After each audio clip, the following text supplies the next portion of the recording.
Welcome back, everybody. Automotive Inc. here. Before we get started, if you don't mind smashing the subscribe button for me at the end of the video. If you like it, hit the thumbs up and also the notification bell so you don't post new content. If you've seen the last two reviews that we did on the Bronco Sport and the 24 Ford Escape, we are now with my favorite brand when it comes to SUVs and cars, and that is the Subaru. Now this is the 25 Subaru Forester Touring. The reason why we have to look at Touring is because it is the only model that you get the 360 camera. Now that's good for Forester because it wasn't offered before. So if you take a look here, they did redo the fascia. You've seen that out and about. We still have steering responsive headlights, which is one of my favorite things. That is the wheel for this model. You do have the brown or mocha, whatever interior. You can see how they added some little quirks here and stuff. This little window, I know a lot of people don't think of it, but it's a big deal when it talks to blind spots. But we're talking $42,415. And again, this does have the brown interior. And you can see right there, this is the colors that she likes to mix in with that. The new back end looks like this. So there is the lights. Now we'll get her to open it up. And of course she's going to give you her opinion on it. I like my 24. I like the old body style, but when it comes to the back, we can see that they added some textures here to help with some of that because that plastic Mar is pretty easy. I had to put some guards on mine, but it does have the back covers on the back of that seat. Power points. And one of my favorite new features is this light right here. So mine doesn't have that. I like it. It still has the normal one up there on the roof right here, but I do like that. So we're good there. And then we'll hop in and we'll get cruising. But before we do that, of course, like I said, tons of leg room. I mean, it has way more than the Bronco Sport. I'm 6'2". That's where I keep it right there. And when I hop in here, the seat is reclinable. I got 4 or 5 inches here. Love the extra pockets they give you for cell phones, tablets, and everything. Being the Touring, it does have the USB, USB-C, and the heated seats back here. Now this, just so you guys can tell by the photos, this is like a micro suede here, a darker brown or black, and then the mocha. And then we have lots of soft touch materials, but this is hard plastic, but I haven't ran into that. But this feels really good and really nice, soft here and stuff. And the reason why they put these textures on the door right here is because this gets scuffed up really easy. So they added those textures on there, so that way when it does get hit, you won't see it and it won't tear it up. So let's hop in. So inside here, guys, we can see we got the big screen versus my smaller screen, but they went away with the upper little menu box up there like in mine. We got this right here. It has some cushion, and then we have brown stitching across it right here. And then as we go up here, it does have the rear view camera mode here, so it turns that into, basically eliminates the headrest in the back seat so you can see a little bit easier. Super cool. It's nice to have that perk, but you know, it is an extra option. It's not necessarily standard on this trim model. Heated steering wheel, and again, when we talk about cameras, it does have all of the cameras where you can go in here and move this car around here and see all around it. And then just that you want to change your camera views, you certainly can, especially when you, so now you can see this little pre-menu down here where it shows the backup assist. Then we go here, and then you can switch your modes of everything like that. There is the rear cross traffic alert, so you can do all of those things. It's not a pinch and zoom necessarily, but of course you can see that rear auto braking and stuff. It is nice to finally have this on this trim level.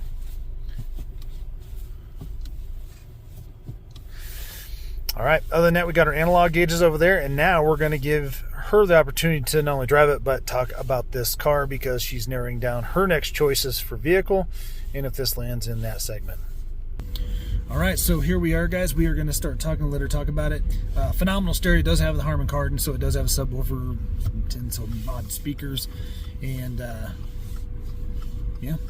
So once she gets out of here, it's going to be a bit. She can give you her 15 cents worth on this car or not. Again, we have a long history of Subaru in our family. I've owned Subarus for a long time. Older ones, newer ones. And you know, in history's past, it's never been her favorite car, but now that they've changed this thing, so it's a really big, blocky square, it now has spiked her interest, and they've really changed some stuff when it comes to the way the CVT works. My 23 has some good, I have a 24, and it has some good shift points, and I think they've perfected the CVT. Not that I'm an ultra fan of it, but mine's really good, and this one's better, right? Yeah, I definitely think so. It actually sounds like it's switching gears, even though it's not. So anybody who was not educated on a CVT would have no idea. But ultimately, it drives super smooth.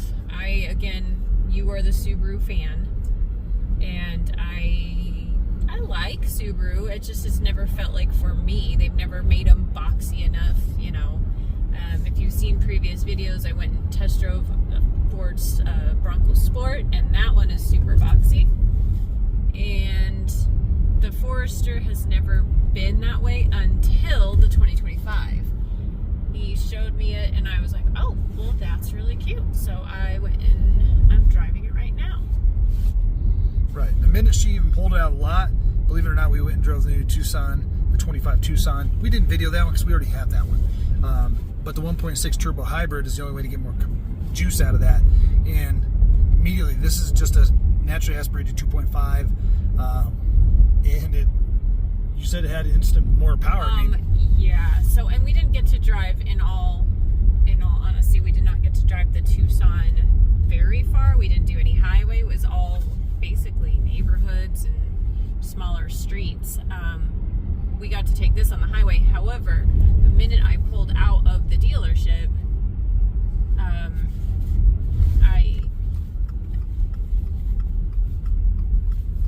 don't know what you were saying. She got a little lost there initially, so here we are. Anyway. This is why I need my nav. Right. So this one does have nav, has wireless Apple and Android or CarPlay, whatever, if you're into that. But we like just regular factory nav. The new screen is pretty, but she was talking about the power. We didn't get to really drive that because the salesman wanted to ride with us, and just real short, just didn't really want to enthusiast on this. But you took this out on the highway, getting on the highway. Yes, this had some power. It definitely is above and beyond the power of the hybrid Hyundai Tucson. So I was really expecting, because I already drive the Tucson right now with the 4-cylinder, and I was really expecting that hybrid to have more because it has a turbo. And it kind of was a letdown on that. And I still love all the new upgrades in the Tucson, if that's going to be worth it. Then I got into here, and the minute I hit the gas, it was zooming out of there, and I can feel the actual power in this. Now, this isn't a hybrid, but I did hear Subaru's coming out with a hybrid Forester sometime in spring of 25. I'm trying to decide if I like it enough. Do I wait for that, or do I do something now? Which I kind of want to do something now. This happens to be a contender. I'm pretty impressed with a lot of the upgrades. I thought I would be really sad because in the 24 they had a lot of buttons for like touching, for the radio and the volume and all of that, and they kind of done away with the buttons for this car. However, they left a lot of the stuff that you need in that center console. They left it all right there for you. So your heated seats are there. You don't have to go into the system to do your heated seats. And then really, the HVAC stuff, all of that's in there. Right, and if you guys have ever seen, known, I had a 21 Outback when they first came out, this big screen, and to get it useful use of it, you had to go into many different subscreens to shut off auto start and stop and enter into your heated seats. And I think later they pushed updates, but it was really cumbersome to get in there. Mm-hmm. And it's hard when you don't want to have your attention taken away from your driving and you want to be into these screens, but you just want to access really quick. And one thing I can tell you is the ease of the system. They've definitely upgraded it. Has great analog gauges, a little bit of digital in between. This is the quietest of all of them that we drove today. We drove the Escape, we drove the Bronco Sport, we drove the Tucson, and then the Buick. And and even the Buick Envision we drove, and this one's quieter. The ride is smooth. It is very smooth to drive. Yeah, very smooth. And the power's linear. I mean, it's just, there's no noise. Like we said, the little Escape was kind of loud getting on throttle just in town. It was kind of weird. And being not a turbo, I mean, this one has probably best power, second to the Bronco Sport. I mean, that was a 2-liter turbo, so it was an EcoBoost, so you had the extra juice. But one thing we did notice about the Bronco Sport, it already had rattles. It had rattles in the back, and the windshield, the rear wiper motor was loud. And I don't know if the rear wiper motor in this is loud, but no, I've already done it twice. You didn't hear it. Yeah, so I mean, at the end of the day, this is a very, very nice vehicle. I think we'll get back and then we'll wrap this video up and talk about her final impressions of it and see how it goes. All right, guys, so we are wrapping up the review of the 25 Subaru Forester. Now, that one is a touring. We are currently in my 24 Subaru Forester, and some people say they like the boxy looks of the new ones. Of course, my wife likes that one better than this one, which has a little bit more angles on the outside. But if we just zap around, you can see this is basically what the old interior looked like. Me, personally, I like this one because I got the real estate up there.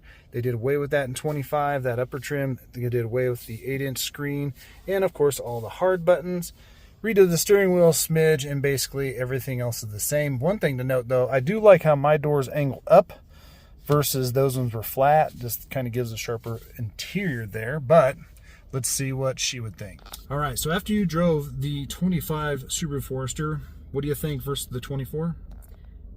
One, it has the same power, but I will say out of all the ones I drove, I know the Bronco Sport had a lot of power, but the Subaru Forester drove the smoothest. It was really fast and peppy, and it drove really smooth, and it had the CVT, but it did feel like it was changing gears, so you could kind of feel that difference when you were driving.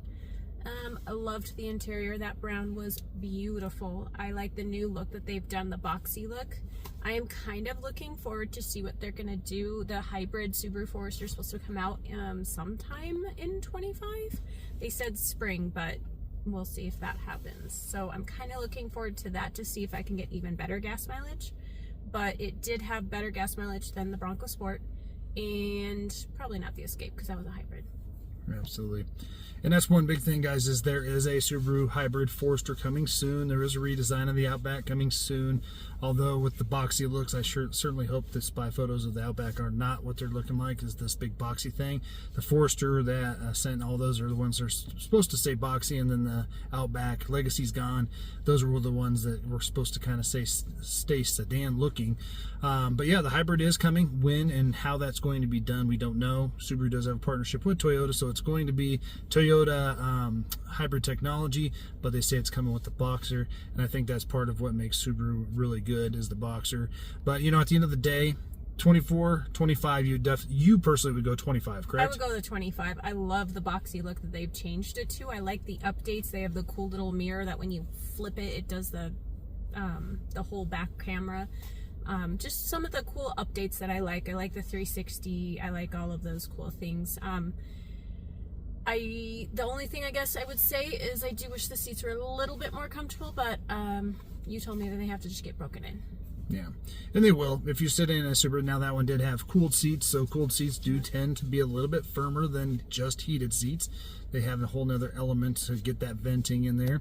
You know, at the end of the day, the updates are very, very nice to it. You know, for me, I like the buttons. People like the screens. But again, when you do look at the 25 Forester, this will be the first year Forester offers a 360 camera, and it will be only available on the touring trim. And that one's right around $40,000, but they were willing to take a couple grand off of the car and locate it if we wanted to go that direction. So that's pretty decent from Subaru. But again, 360 camera and 180 degree heated steering wheel. So not a fully heated steering wheel. The top portion, even on the top trim of the Forester, is still not completely and fully heated. But overall, a very nice car. You would agree? I'd agree. Everything felt great in it. Especially under 40,000. And one thing that Subaru always touts itself on is safety. The highest safety standard ratings they can actually get. And at the end of the day, Subaru is one of the highest reselling brands in the country. As always, guys, we appreciate you guys being here, and we'll catch you on the next one.